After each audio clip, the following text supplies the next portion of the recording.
My name's Walter MaGuire and I'm the current chair of the West Australian Indigenous Tourism Operators Council. Also owner-operator for Go Cultural Aboriginal Tours and Experience here in WAITOC country, the city of Perth is built on, and all the surrounding suburbs. So yeah. What a beautiful place you have here. Thank you very much. We cannot say, well, if there was a word that says beautiful, beautiful, we would say that too. But it is a beautiful place and love seeing people coming and enjoying their experiences. Tell me about the history. You spoke a while ago. Tell me. Okay, so this entire country, known by the world as Australia, have prior to colonisation, settlement, invasion of our lands, all our lands, in excess of 400 to 700 Aboriginal language nations. So Nyungar is just one of those language nations, but within that we have 14 dialects of the Nyungar Bimba nation, and so it's quite interesting here where the city of Perth is. Yes, we're known as the traditional owner of the Nyungar WAITOC people. Perth is becoming popular tourist destination. Yes, yes. Western Australia, not just Perth, but there are other places here.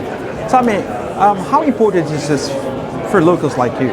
How important? Mm-hmm. Oh look, it's very important because the world gets to see some of the oldest living Aboriginal cultures in the world, and I think that's the beauty of this place, and being one of the most isolated cities in the world, and not too far from places like Asian country and India and that, and Taiwan and others. It's a wonderful destination to even come out and change. From your city or your country may be quite congested, but you come to here to Western Australia, Perth, you've got open spaces, and I was saying to somebody, see that photo you see there where the Kimberley Plateau? I said, you need to drive in a car for 4 days. 4 days to drive in a car to get there. Or you can get an aeroplane that'll get you there in a few hours, but then you can drive. Walter, give me a picture of a destination over here in Perth or the rest of the region, Western Australia, which would really impact to tourists. Sorry, that question again? Yeah, sorry. Give me a sort of flavor. Yeah. What are the things that tourists can, experience when they're here in Western Australia? Look, there are all the Aboriginal tour operators. So WAITOC, we have over close on to 200 Aboriginal tour operators plus. Everyone has a unique experience because they're traditional owners on their different settings, and so you could go camping with somebody with a fireplace, having an open fire, and you can see all the stars, the zillions of stars in the sky. Now, in knowing that traditional owner person, they could also tell you the star stories. So they can tell you a number of star stories that will also help you.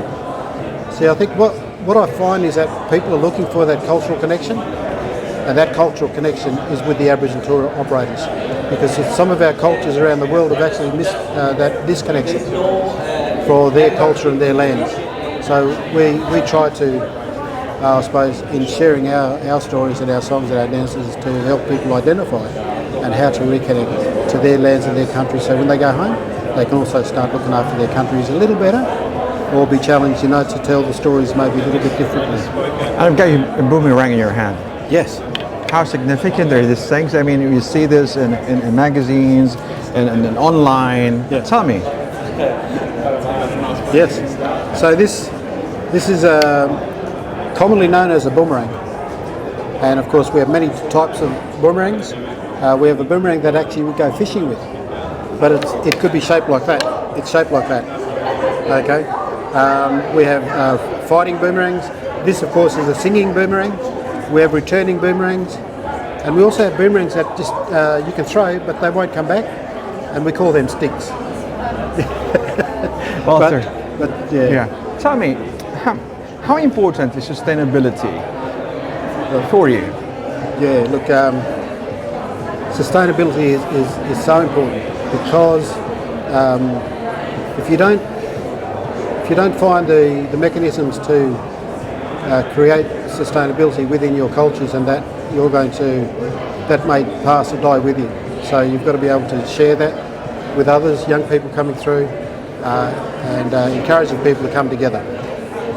I think one of the things that's most important is sharing people to come together to learn from each other's culture, learn the differences, learn the similarities, and how we can be good spirits and work for the greater cause. And like I say, we are the first language groups of these lands, and with that authority that came from the Great Spirit God, that has allowed us to look after the land, so we give back and we honour that Great Spirit. So we're always giving back because we're only passing through, and we have to share that and offload it with people for them to be responsible too. What's the message you want to leave to delegates on this conference? There is hope. There is hope. There is a lot of hope if we learn to be good spirits, identify the bad spirits, and try and pray that they have a renewed spirit and a good spirit in their lives that will also come in line and be of good spirit and good heart. Then we can all work together and take care of this entire earth, Mother Earth. We've only got one earth, and so this is the one we've got to look after.